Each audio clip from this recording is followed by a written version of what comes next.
Nabi Muhammad SAW itu diberikan kebaikan yang melimpah, nasab wa nursyad. Rabbi balikna bijahi, ya Rabb, demi mulia kedudukannya Rasulullah, maksudnya di sisimu, bijiwari khairu ma'ad, tempatlah kami sebaik-baik tempat di sisimu karena berkat Nabi Muhammad. Jadi kalau orang berbaca selawat itu kita ulang-ulang wahdina naja sabili itu sampai 3 kali, itu doa gitu ya.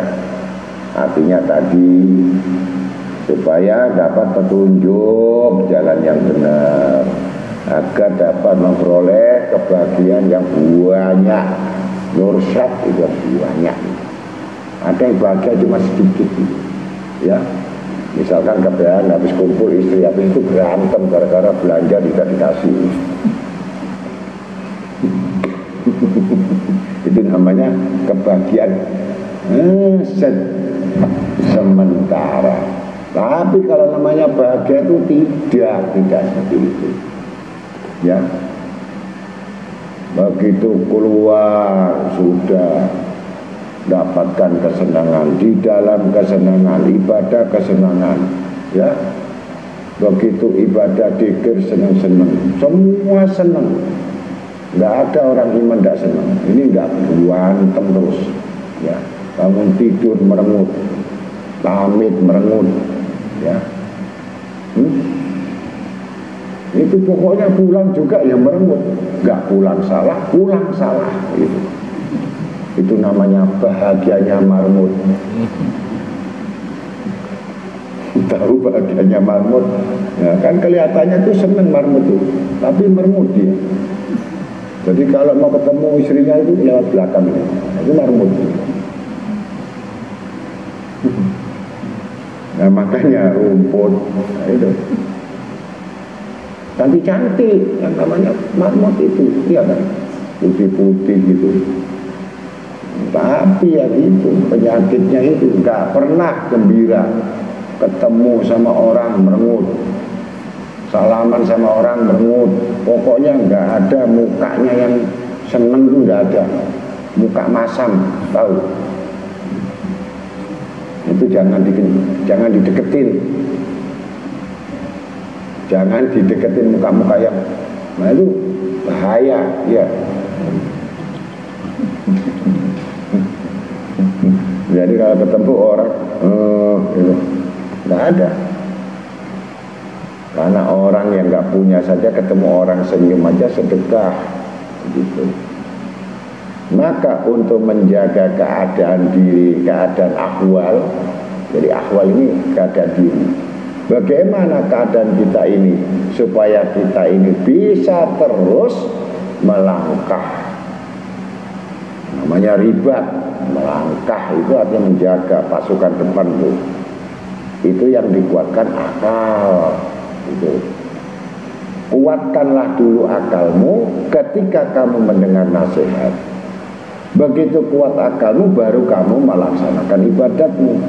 Tapi ketika kuat nafsumu, kuat keinginanmu, kuat kosotmu, maka tidak akan sampai kamu kepada sesuatu.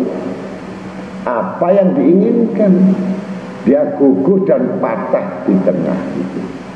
Kalau sudah gugur di patah tengah, berarti sudah habis perjalanannya di situ, apa yang diperolehnya, tetapi tidak sampai kepada cita-citanya.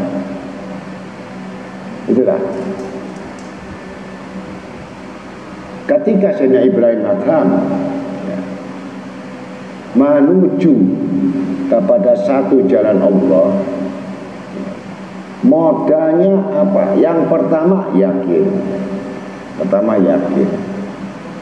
Kemudian yang kedua, percaya apa semua ini atas yang dilakukan pasti dibalas janji oleh Allah. Ya. Berbuat baik sekecil apapun dibalas sama Allah. Berbuat buruk dibalas, nggak akan dilupakan. Kecuali ketika berbuat banyak kebaikannya, maka tidak dihiraukan yang namanya keburukan. Ini yang kedua. Ketiga, baru bertawakal kepada Allah. Tawakal itu betul-betul bersandar kepada Allah. Maka orang yang bertawakal bersandar kepada Allah itu betul-betul dia tidak mengharap sesuatu yang lain kepada Allah Ta'ala, karena yakin dengan janjinya. Kalau mereka mengharapkan sesuatu lain dari janji Allah, berarti belum tawakal namanya. Nah, itu masih berakallah kamu dengan modal carilah nasihat siapapun yang memberi nasihat kepadamu, yang bisa membuat kamu melaksanakan nasihat itu yang ada dasar dengan pedoman Allah Rasul, walaupun anak kecil sekalipun yang memberi nasihat, walaupun orangnya nggak alim gitu. Tetapi selama itu mengingatkan kita, cukup kita memahami nasihat itu dari Allah Ta'ala. Nah, gitu. Tapi sekali lagi saya ingatkan, kalau kita muncul yang baik, ya, umur 24 jam, jangan nunggu besok. Kalau ini 24 jam bisa dilaksanakan itu hari, kita lakukan. Kalau untuk kebajikan, yang dikhawatirkan esok hari tidak bisa beramal. Misalkan kita mau sholat, obat, atau tasbih, atau hajat, kita ini berat untuk melaksanakan, berat. Kenapa bisa melaksanakan? Karena kamu takut, ya toh, bisa-bisa sholat ini terakhir. Nah itu.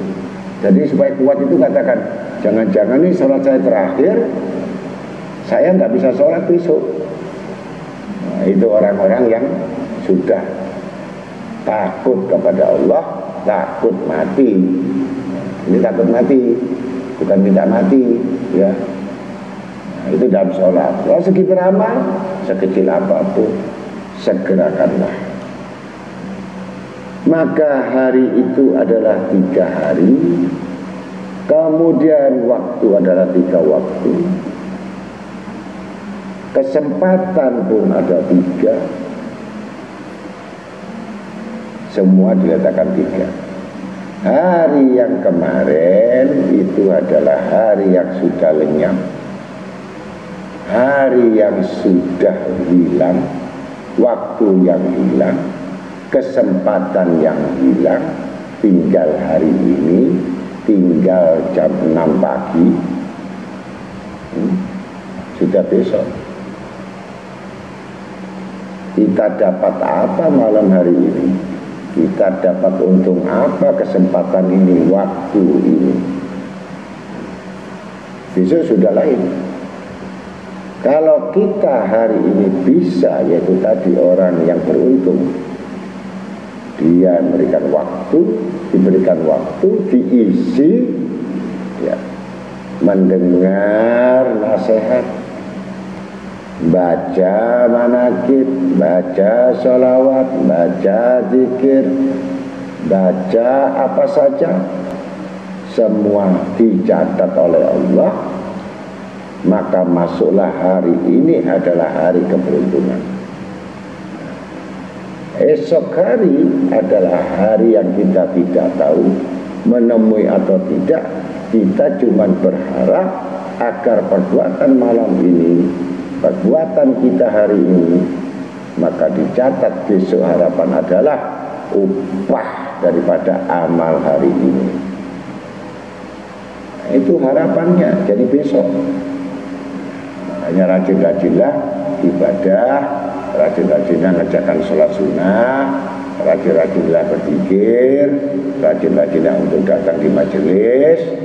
Ya, ada atau tidak ada itu bukan urusan guru, tapi urusan tanggung jawab manusia di hadapan Allah.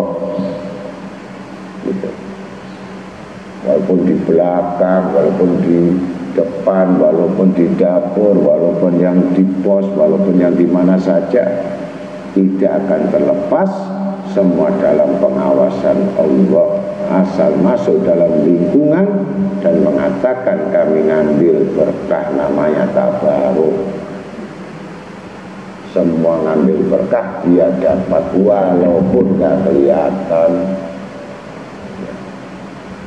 Itu keutamanya itu.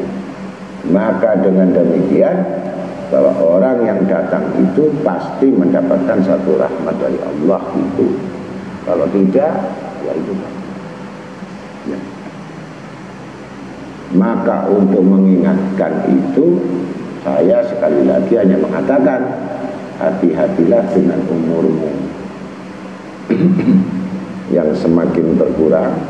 Dan tiap detik itu menuju kuburan. Kamu tidak akan tahu maut itu kapan datangnya, mati itu kapan datangnya. Tapi kematian itu masalahnya banyak, masalahnya besar. Gitu. Maka amanat yang pertama itu yang paling berat adalah sholat. Yang ditanya pertama sholat itu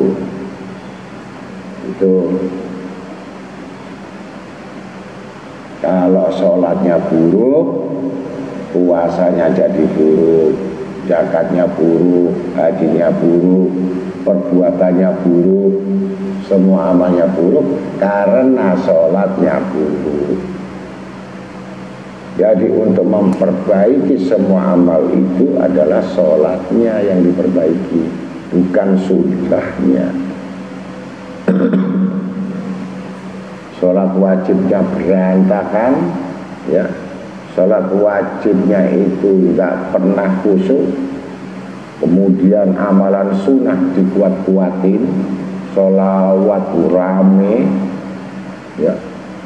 Rombongan rame, 5 waktu hancur, itu percuma semua, amal nggak diterima. Maka sholat 5 waktu itulah yang wajib sempurnakan, pasti mendapatkan sunnah yang baik. Sunnah yang baik tanpa ada yang wajib yang baik, gugurlah semua yang sunnah dan gugurlah yang wajib. Maka itu amanat gitu. Ya. Nabi Isa alaihissalam, di zaman Nabi Isa, ketika melihat, Nabi Isa ini melihat tafakur di pinggir laut. Ketika tafakur begitu memikirkan kebesaran Allah. Orang kalau dekat sama Allah itu apa yang dilihat itu selalu berhubungan dengan Allah gitu, ya. Ngerti enggak? Tapi kalau orang yang berhubungan dengan nafsu itu, lihat orang nafsu melulu gitu, ya. Biasa kan itu. Kalau orang dekat, orang cinta sama Allah itu melihat sesuatu selalu, ya. Nabi Isa itu enggak pernah melihat sesuatu. Dia mengetahui sifat keagungan Allah, melihat alam semesta, melihat alam semesta, melihat lautan, melihat matahari, lewat angin, lewat burung-burung itu. Pada satu hari dia memikir sampai begitu indahnya Allah Ta'ala membuat. dan melihat burung-burung itu. Kan banyak burung camar, burung macam-macam itu diperhatikan oleh Nabi Isa. Dan tidak satu pun yang tidak dipikirkan rezeki. Maka satu saat ada burung putih. Tidak apa-apa, burung kuntul ya, burung apa yang putih. Nah kemudian burung warna putih ini langsung masuk di selokan. Di pinggir sungai itu ada lumpur, masuk buang gitu. Kaget Nabi Isa. Itu masuk itu yang namanya burung putih itu, kemudian mengotori dirinya itu semua. Akhirnya dia basah dengan kotor dan lumpur, keluar dari permukaan kotoran itu, berjalan. Nggak berjalan itu, tapi itu nggak bisa terbang. Bagaimana bisa terbang? Tadi bisa terbang, sekarang kena lumpur. Begitu sudah badannya penuh dengan lumpur, berjalan, melipas-lipaskan bekas tanahnya itu. Akhirnya lari, berjalan ke laut, nyemplung di laut itu, berenang sambil lipas-lipaskan bulunya tadi untuk buang kotoran. Berulang-ulang tadi. Kemudian minggir lagi, diperhatikan terus sama Nabi Isa alaihissalam. Terbang tuh burung putih tadi, terbang lagi. Tapi masih kotor, kelihatan kotor, tapi bisa terbang walaupun tertatih-tatih. Akhirnya belum lama, 1 hari total, tidak lama lagi itu burung kembali lagi. Di depannya bisa lagi. Ini burung lagi gila, lagi stres. Datang lagi, nyemplungkan lagi ke lumpur itu. Dengan berat hati juga dia keluar lagi, mengeluarkan kotoran tadi dan menyipas-lipaskan ke lautan lagi, mengeringkan, terbang lagi, sampai termenung memikirkan apa Allah Ta'ala berikan isyarat semua yang demikian ini. Inilah at-tafakkur bi khalqillah, at-tafakkur bisa ibadikal pasana, dengan tafakur sesaat saja melebihi ibadah lebih baik dari 1000 tahun ibadah. Jadi pertanyaan ini, apa ini? Dan yang sama jadi sampai burung itu berulang-ulang. Nah, bisa lupa sudah apa ini. Maka bertanya, sudah kejadian itu bertanya, kaifa ya Rabb, bagaimana? Lan liman hada, bagaimana? Siapa tadi itu? Maka Allah menjawab, katailah Isa, itu adalah perumpamaan. Aku sengaja menjadikan burung itu sebagai perumpamaan agar kamu memahami dan menyampaikan kepada umatmu. Kamu tahu berapa kali tadi dia berulang-ulang itu, dia menimpakan badannya dengan kotoran itu berapa kali? Maka dihitung, seingat aku ya Rabb 5 kali, dan yang terakhir itu sangat berat. Bahkan dia tertatih-tatih, jatuh-jatuh burung itu sampai ke laut, dan lama sekali baru bisa terbang. Sampai begitu Allah mengajar itu dengan satu bentuk yang sebelumnya tidak diketahui. Tahukah kamu, itulah manusia. Ketika subuh mereka keluar dari rumah dan kantor, mereka sengaja mengotori dengan kelalaian, mengotori dengan dosa-dosa, mengotori dengan semua perbuatan yang celah, yang sifatnya melalaikan. Maka Allah menunggu waktu duhur,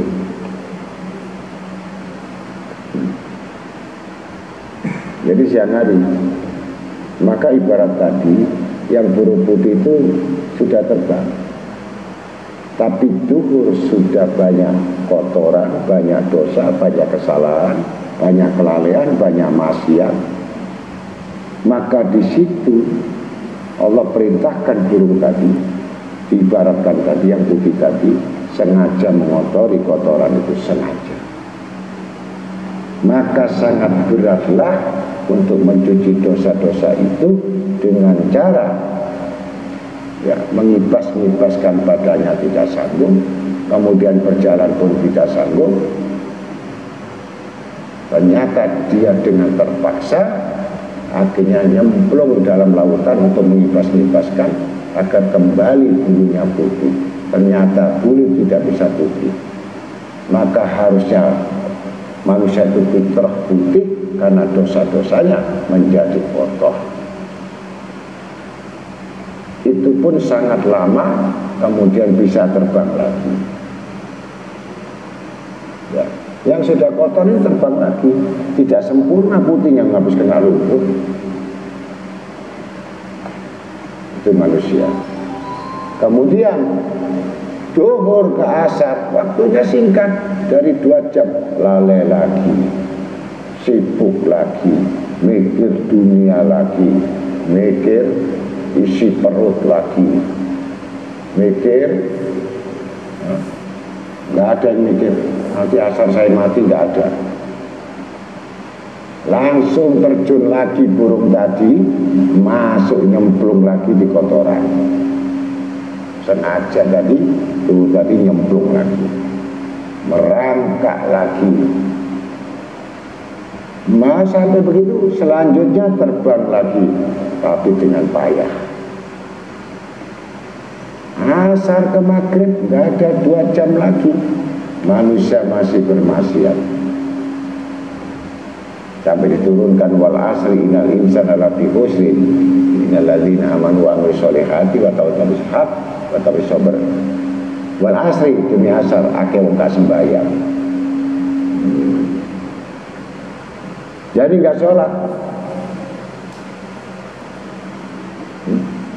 pulang dari kantor jam 3 sampai rumah jam 7. Nanti jam 7 nggak sempat maghrib, jam 7 malas tidur, nggak mandi lagi, langsung makan. Kalau makan nggak mungkin lupa, tapi kalau sholat berat. Begitu nyemplung lagi asar, cuci lagi, maghrib lagi. Perumpamaan, padahal maghrib ke isya 1 jam. Maghrib sudah sholat, habis sholat maghrib makan, sudah main. Padahal dihitung cuma 1 jam. Berat, berangkat lagi, nyemplung lagi. Ini yang lebih payah lagi. Yang keempat ini payah, karena sudah capek sekali ini, ibarat kerja, ya sudah letih, tenaga kurang, nyemplung kotoran lebih banyak lagi, mandi, mengibaskan sayapnya sampai ke lautan agak lama, berat, dan mau terbang itu berat sekali, bahkan sampai terjatuh karena sudah capek 3 kali. Yang keempat, nah, udah lagi, sudah dikasih waktu yang panjang lagi dari isya sampai subuh, agar dia dapat yang ikan tadi lebih dalam lagi, bohong gitu. Berat lagi bangunnya untuk membersihkan itu, berat sekali.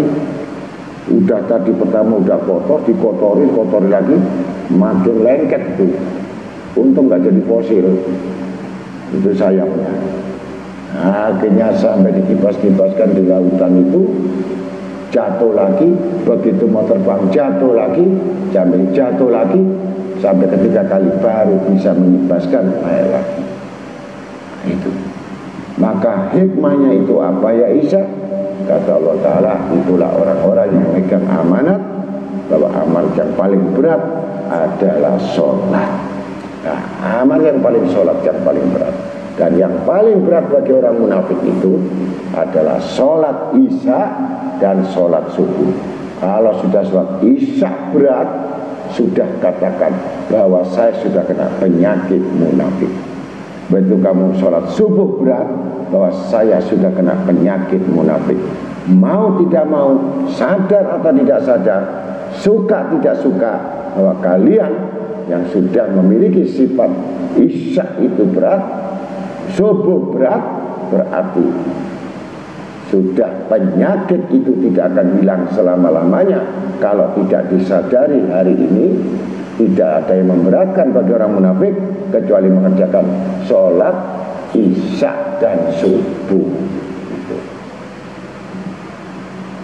Begitu. Maka yang demikian itu, maka lebih baik dikasih wirid-wirid bagi orang alim-alim tadi semuanya. Maghrib itu sampai isya, jangan bangun supaya isyanya enteng. Tapi kalau maghrib lari, balik lagi, berat. Nah, beratnya ini munafik. Maka di situ dikasih aurat-aurat, wiritan, maghrib, duduk, atau paling enggak makan, jangan meninggalkan musola, jangan masjid, dengan makan sambil berzikir atau berwirid atau baca Quran atau apa saja sampai isya itu mendengar langsung cepat menjalankan. Jangan nunggu jam 8, jangan nunggu jam 9, atau nanti sekaligus saya dengan tahajud. Ini orang munafik. Kemudian subuhnya kesiangan, subuh berat. Begitu mau subuh berat, itu dua itu. Kalau sudah penyakit itu ada, berarti dia tidak termasuk golongan orang yang tidak bisa membawa amanat dan orang yang tidak bisa menjaga diri. Maka untuk itulah satu amalan yang ada untuk bisa kuat untuk menjaga diri dalam 5 waktu, untuk menjaga diri dalam ibadat itu baca ayat atas Asmaul Husna, ya Hafidu, ya Nasir, ya Wakil, ya Allah. Itu la haula wala quwata illa billahil aliyil azim. Itu untuk menjaga agar iman kita enggak jebol, iman kita enggak luntur, iman kita enggak hilang, iman kita enggak lemah. Itu satu hari saja baca ya Hafidu, ya Nasir, ya Wakil, ya Allah, la haula wala quwata illa billahil aliyil azim 100 kali. Ya Hafid, Allah yang maha menjaga. Ya Nasir, Allah yang maha menolong. Ya Wakil, Allah yang mewakili, Allah yang membela. Ya Allah kalimatnya, namanya. Tidak ada daya tahan kekuatan daya manusia kecuali kekuatan itu dari Allah. Itu 100 kali, insya Allah lemes, loyo, lumpuh, atau sudah luyur, tulang itu rontok, mau bangun berat, mata berat, ya pokoknya semua yang mau ibadah berat, baca itu seperti ada kekuatan baru, badan baru, roh baru, jasad baru, kekuatan baru. Akan Allah Ta'ala memberikan kekuatan, yaitu Allah menjaga. Ya mudah-mudahan sedikit itu diamalkan. Baik secara subuh, habis subuh tempatnya lebih bagus, karena subuh itu mustajabnya doa. Jangan habis subuh tidur sampai isyraq matahari terbit. Barang siapa yang habis subuh tidur, di situ dia nggak dapat berkah. Maka subuh jangan tidur sampai dikir mampu sampai 6:30 siang. Nah, di situ mustajabnya doa. Jangan tidur langsung ngeles ngeleset, ngeles kena setan, itu namanya ngeleset ya. Ngeles kena setan, itu penyakit subuh, langsung itu. Mudah-mudahan itu dibaca ya Habib, banyak wirid-wirid yang habis subuh langsung mandi silakan, atau yang paling utama sebelum sholat subuh mandi ya, awet muda. Jadi kalau orang mau subuh setengah 4 itu mandi, awet muda, wajahnya selalu bercahaya ya. Kalau mandi surup-surup itu wajah tua ya. Mudah-mudahan kalau mandi sebelum subuh itu segar, wajahnya akan bercahaya, pasti cepat ngantuk. Mudah-mudahan itu dimamalkan itu saja. Nah, lama-lama di situ saja cukup sudah bagian-bagian yang kami berikan ini menjadi modal kita, amal kita, bekal kita di dunia dan akhirat ya. Diamalkan betul ya Hafidu, ya Nasir, ya Wakil, ya Allah, la haula wala quwata illa billahil aliyil azim. Lakum minkum. Wassalamualaikum warahmatullahi wabarakatuh.